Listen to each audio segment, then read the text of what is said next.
Les Québécois ont donné le mandat le 1er octobre dernier au Parti québécois de former la deuxième opposition à l'Assemblée nationale. Le parti, je vous le rappelle, a obtenu 17 des voix, 10 députés. Alors, quels sont les défis et priorités du PQ? Je retrouve le chef par intérim du Parti québécois, Pascal Bérubé. Bonsoir, M. Bérubé. Je vous joins à Rimouski.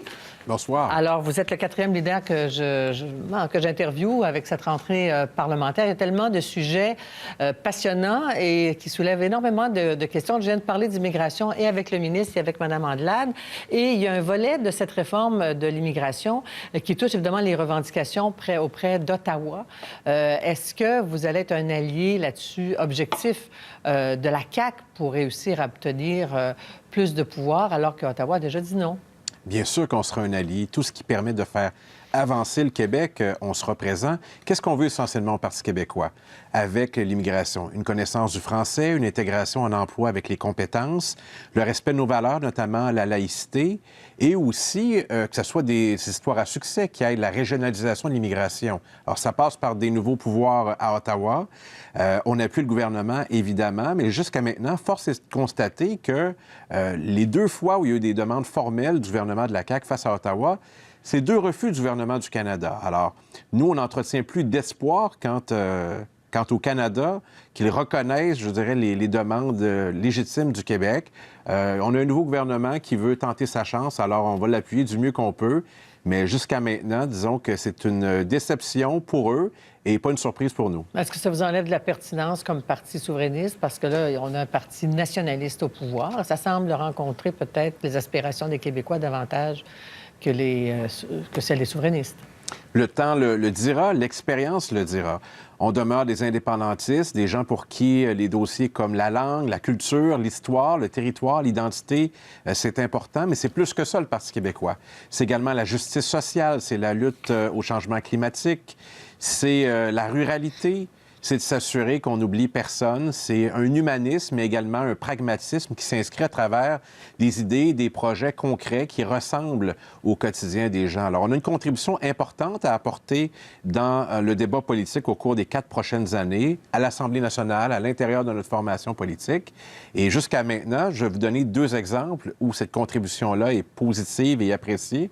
Dans le domaine de la réforme de la justice, le travail que Véronique Yvon fait, et dans le domaine de l'environnement, vous avez peut-être vu aujourd'hui qu'on est en train de s'assurer, de rassembler l'ensemble des formations politiques autour à la fois d'un projet qu'on a déposé et du pacte pour qu'on puisse avancer. Alors, la différence avec le Parti québécois, je dirais, c'est la rigueur, c'est le réalisme de nos propositions et leur humanisme aussi. En même temps, les Québécois francophones vous ont aussi délaissé.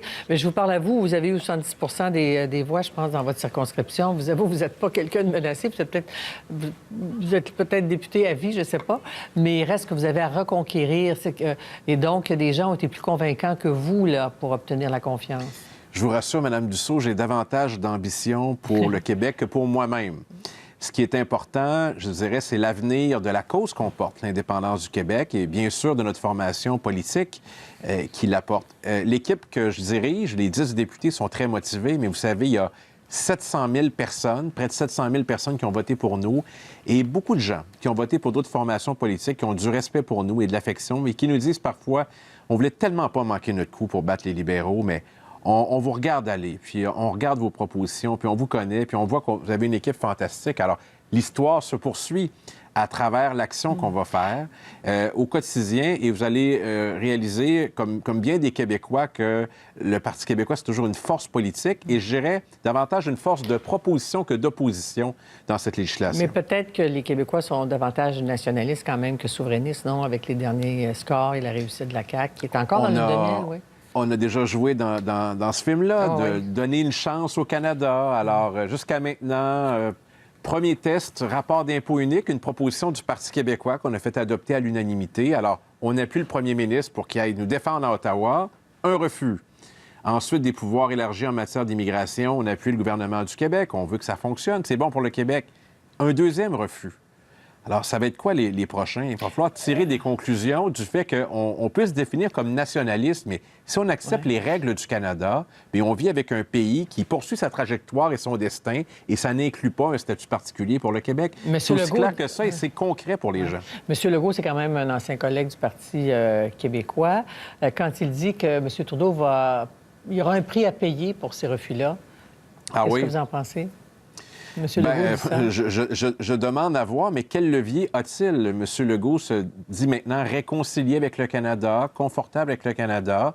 C'est le choix qu'il a fait. Ça n'empêche pas qu'on va l'appuyer dans ses revendications nationalistes. Nous, on s'assume pleinement comme indépendantistes. C'est ce qui a fait en sorte que ce parti est né, que ce mouvement existe toujours, qu'il est encore une force politique.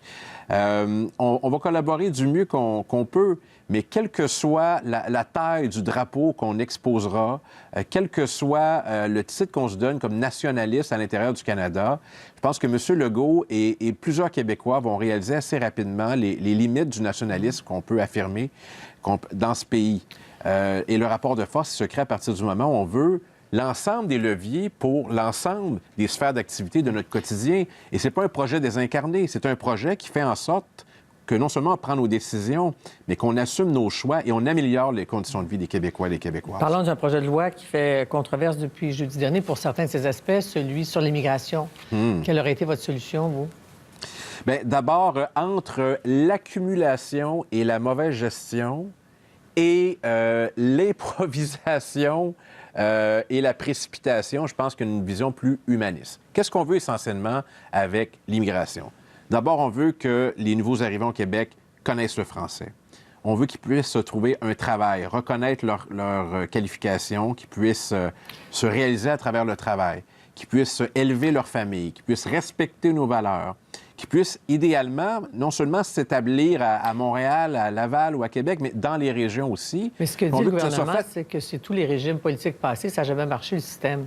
Ni pour l'apprentissage du français, ni pour l'intégration au travail. Ça doit reposer sur des principes et non des slogans ou des objectifs électoraux qui ont pu fonctionner et qui sont parfois durs à réaliser. La position qu'on a, elle nous apparaît responsable. Ce que je vous ai évoqué m'apparaît essentiel. Alors, à partir du moment où on se fixe des cibles, ça a été le cas avec la Coalition Avenir Québec, là, ça relevait de la numérologie.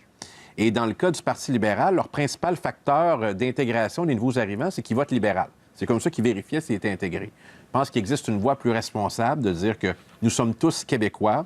On veut que ces aventures collectives, parce qu'elles impliquent des familles et de nombreuses personnes, puissent réussir, que ça se passe en français, que les gens puissent travailler et qu'on puisse vivre ensemble au Québec de belles aventures en ayant ces valeurs communes. Le français, la laïcité, l'égalité entre les hommes et les femmes.